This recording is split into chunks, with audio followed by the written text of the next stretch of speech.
Assalamualaikum warahmatullahi wabarakatuh. Kami dari kelompok 4 akan mempresentasikan hasil observasi yang dilaksanakan di SDN Kebonsari 5 dan SLB Harapan Pelangi. Sebelumnya, perkenalkan saya Latif Nur Wafda dengan akhir anim 183. Saya Rufal Meninggar dengan akhir anim 107. Saya Trismarta dengan NIM akhir 093. Saya Mita Diti Durianti dengan akhir anim 115. Latar belakang. Pendidikan merupakan hak semua anak, termasuk anak ABK atau anak berkebutuhan khusus. Pendidikan inklusif memberikan kesempatan bagi ABK untuk belajar bersama di sekolah reguler.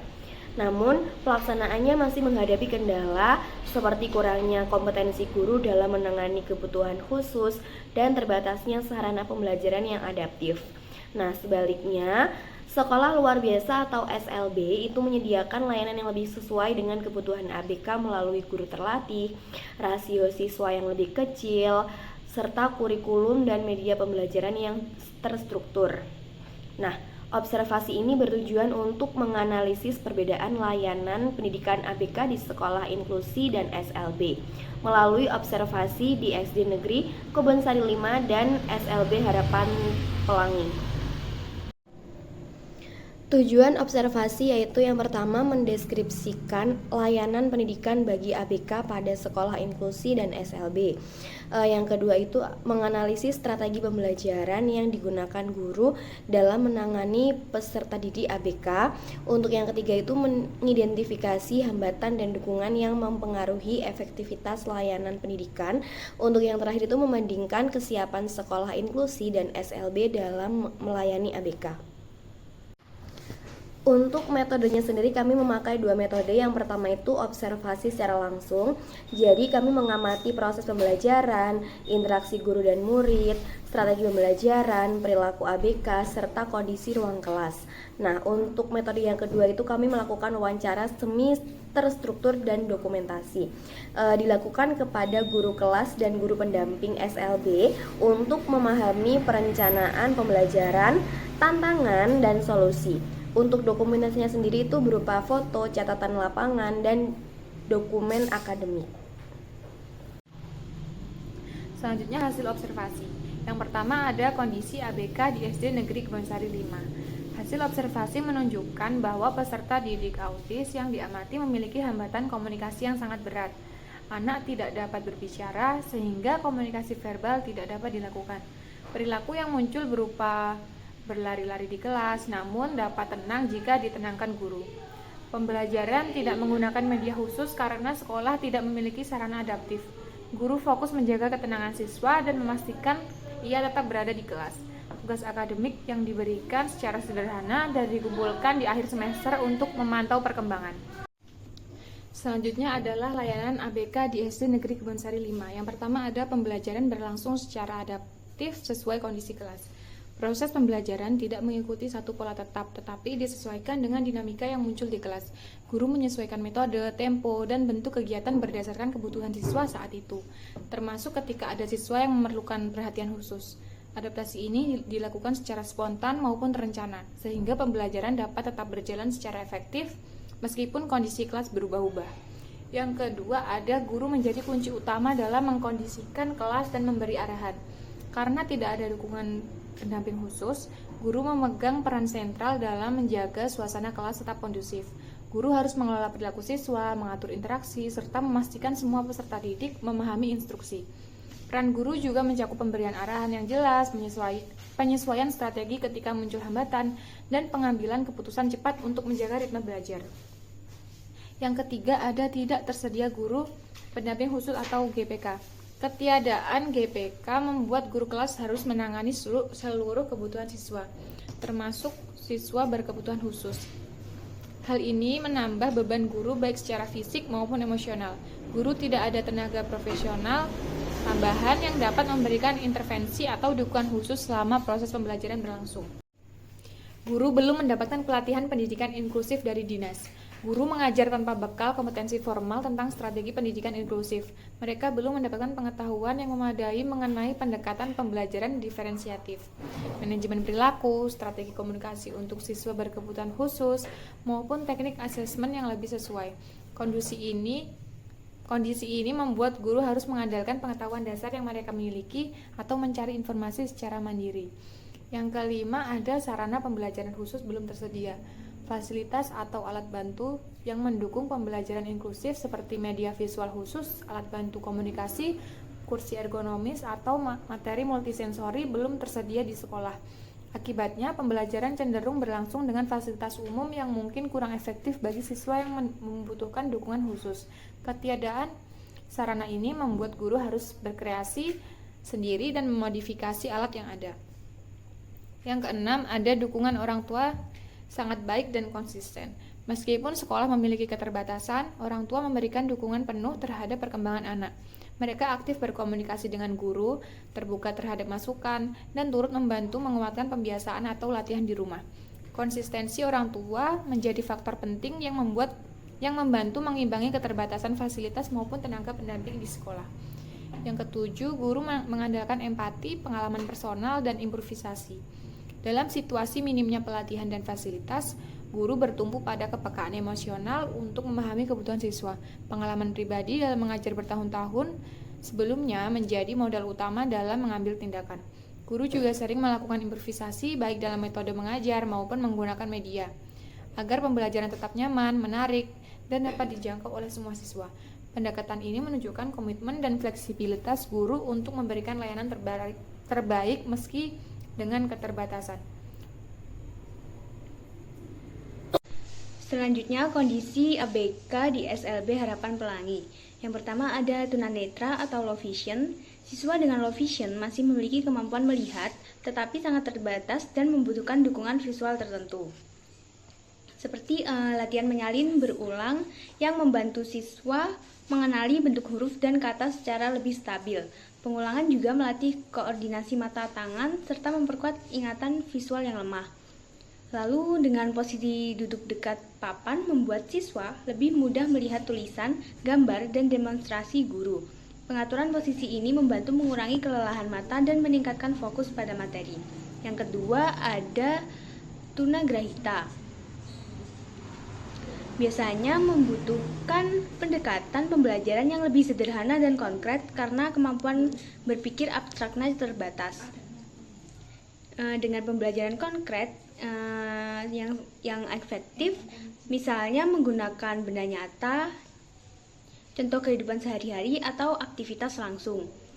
Juga dengan pembelajaran bertahap yang disusun dari materi paling sederhana menuju yang lebih kompleks dengan langkah-langkah kecil dan jelas, dan juga menggunakan media kartu huruf, gambar, dan benda nyata sangat membantu karena menstimulasi pemahaman visual dan memperkuat asosiasi antara konsep dan objek.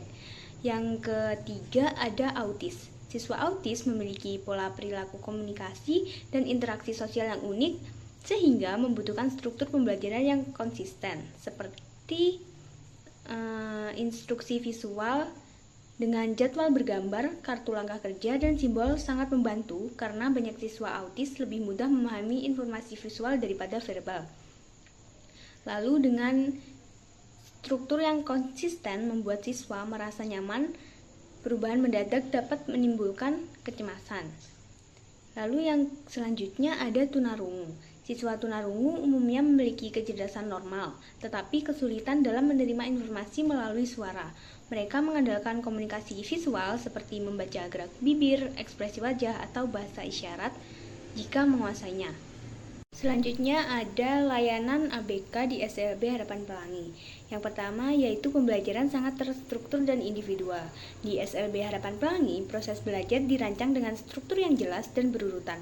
Setiap siswa mendapatkan program pembelajaran individual atau RPI yang disesuaikan dengan kondisi, kemampuan, serta kebutuhan perkembangannya. Guru menyiapkan langkah-langkah pembelajaran yang terstruktur, mulai dari tujuan jangka panjang hingga tujuan harian. Yang kedua, guru memiliki kompetensi khusus sesuai kategori ABK. Para guru di SLB Harapan Pelangi telah mendapatkan pendidikan atau pelatihan khusus sesuai dengan jenis hambatan peserta didik seperti tunanetra, tunarungu, tunagrahita, autis, ataupun hambatan belajar lainnya. Yang ketiga, media dan alat peraga beragam seperti kartu huruf, flashcard, smart TV, dan juga benda konkret. Lalu yang keempat ada tantangan utama, yang menjaga fokus murid dan minimnya keterlibatan orang tua. Meskipun pembelajaran sudah dirancang dengan baik, menjaga fokus siswa tetap menjadi tantangan besar. Banyak ABK yang memiliki rentang perhatian pendek, mudah terdistraksi atau membutuhkan lebih banyak jeda. Selain itu, minimnya keterlibatan orang tua menyebabkan proses pembelajaran kurang berkelanjutan di rumah. Yang selanjutnya, guru menggunakan reward, konsekuensi, dan pendekatan empatik. Untuk membantu siswa tetap fokus dan mengikuti aturan, guru menerapkan sistem reward and consequence yang jelas dan konsisten. Reward bisa berupa pujian, stiker, atau akses ke aktivitas favorit. Sedangkan konsekuensi diberikan secara terukur untuk membantu siswa memahami batasan perilaku. Yang keenam, ada lingkungan sekolah lebih kondusif dengan ukuran kelas kecil.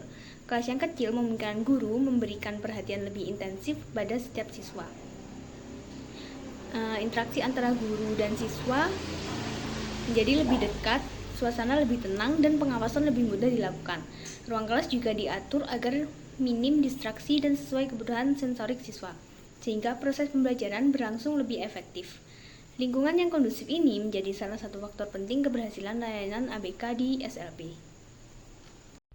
Yang selanjutnya yaitu perbandingan layanan pendidikan bagi siswa berkebutuhan khusus di sekolah inklusi dan di sekolah luar biasa. Layanan pendidikan bagi siswa berkebutuhan khusus di sekolah inklusi dan di sekolah luar biasa atau SLB menunjukkan perbedaan yang sangat mencolok baik di sisi sumber daya manusia, sarana pendukung, maupun kesiapan pedagogis. Di sekolah inklusi seperti di SD Negeri Kebonsari 5, ketiadaan guru pendamping khusus atau GPK menjadi hambatan utama karena guru kelas harus menangani seluruh kebutuhan siswa secara mandiri. Kondisi ini diperburuk oleh keterbatasan sarana dan media pembelajaran yang seharusnya dapat membantu siswa ABK belajar secara lebih optimal. Guru juga belum memiliki pelatihan khusus mengenai karakteristik ABK maupun strategi pembelajaran diferensiatif, sehingga kegiatan belajar mengajar bagi ABK sering berlangsung tanpa struktur yang jelas. Kemudian adaptasi pembelajaran dilakukan dalam batas minimal, lebih banyak berdasarkan inisiatif pribadi guru daripada sistem yang terencana. Meskipun demikian, dukungan dari orang tua cukup kuat menjadi modal sosial penting yang membantu guru dalam mengelola kebutuhan siswa selama proses pembelajaran. Sebaliknya, SLB Harapan Pelangi menunjukkan kondisi layanan yang jauh lebih siap. Para guru telah terlatih sesuai karakteristik dan kebutuhan masing-masing jenis hambatan ABK, sehingga mampu menyusun pembelajaran individual dengan struktur yang jelas dan terarah. Sarana pembelajaran yang tersedia juga lebih lengkap dan beragam, mencakup media multisensori, alat bantu komunikasi, serta fasilitas penunjang lainnya yang dirancang untuk mengakomodasi kebutuhan spesifik siswa. Kemudian juga lingkungan sosial lebih tenang dan terkontrol, sehingga mendukung proses belajar bagi siswa dengan hambatan konsentrasi, sensorik, maupun sosial emosional. Walaupun tingkat keterlibatan orang tua di SLB cenderung lebih rendah dibandingkan sekolah inklusi, namun kesiapan struktural dan kompetensi guru di SLB mampu mengimbangi kekurangan tersebut. Sehingga apabila dibandingkan secara keseluruhan, SLB jauh lebih unggul dalam hal penyediaan kebutuhan pendidikan untuk ABK karena memiliki sistem, tenaga pendidik, dan sarana yang dirancang khusus. Sementara itu, sekolah inklusi menghadapi berbagai hambatan struktural dan pedagogis, mulai dari kompetensi guru, ketersediaan fasilitas, hingga desain pembelajaran. Meskipun demikian, komitmen guru di sekolah inklusi tetap menjadi faktor positif yang dapat menjadi fondasi pengembangan layanan untuk ke depan. Perbedaan ini menunjukkan bahwa keberhasilan pendidikan inklusif tidak hanya ditentukan oleh kemauan dan komitmen guru, namun juga sangat dipengaruhi oleh kesiapan sistem dan fasilitas yang memadai untuk mendukung keberagaman kebutuhan belajar siswa. Sehingga dapat disimpulkan bahwa di SLB Harapan Pelangi memberikan layanan pendidikan yang lebih terarah, individual, serta didukung kompetensi guru dan media pembelajaran yang lengkap. Sedangkan di SD Negeri Kebonsari 5 berupaya menjalankan pendidikan inklusif namun masih terbatas oleh sarana, ketiadaan GPK, dan kurangnya pelatihan guru.